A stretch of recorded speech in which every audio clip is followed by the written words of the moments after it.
సేనాపతి ఒక lorry driver దగ్గరికి వస్తూ ఉంటాడు. ఇంతలో తన చేతిలో ఉన్న చందు ఫోటోని చూసి, "ఈ ఫోటో ఏంటి నీ దగ్గర ఉంది?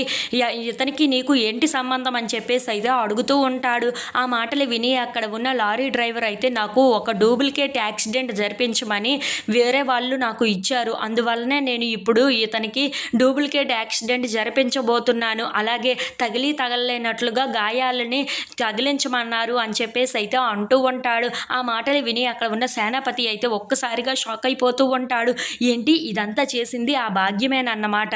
మళ్ళీ ఏదో చేయబోతున్నారు. ఈ విషయంలో మనం కూడా పాలు పంచుకుంటే సరిపోతుంది కదా అని చెప్పేసి అయితే అనుకుంటూ అక్కడ ఉన్న లారీ డ్రైవర్ని పిలిపించి, "రే, నువ్వు ఇప్పుడు ఏం చెయ్యాలో తెలుసా? వాళ్ళు ఇచ్చింది నీకు 2,000 మాత్రమే, కానీ నీకు 50,000 ఇస్తాను. నువ్వు నిజంగానే ఆ లారీని తీసుకొని వెళ్ళి వాడిని నిజంగానే గుద్దేయాలి" అని చెప్పేసి అయితే అంటూ ఉంటాడు.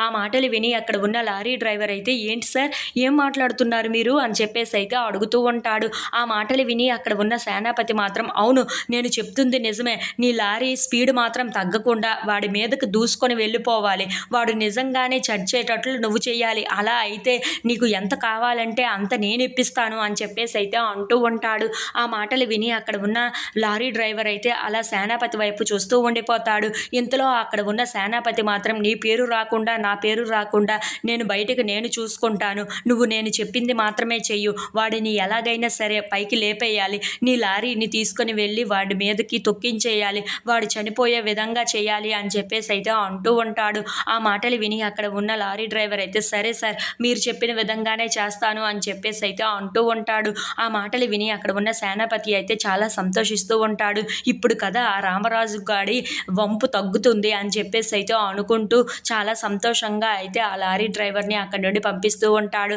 ఇంతలో అక్కడ ఉన్న సేనాపతి మాత్రం, "ఇప్పుడు కదా నాకు అసలైన మజా వస్తుంది. ఆ రామరాజు గాడి తిక్క కుదురుతుంది. ఇప్పుడు ఆ చందు గాడి కానీ చనిపోతే" అని చెప్పేసి అయితే అనుకుంటూ నవ్వుకుంటూ ఉంటాడు.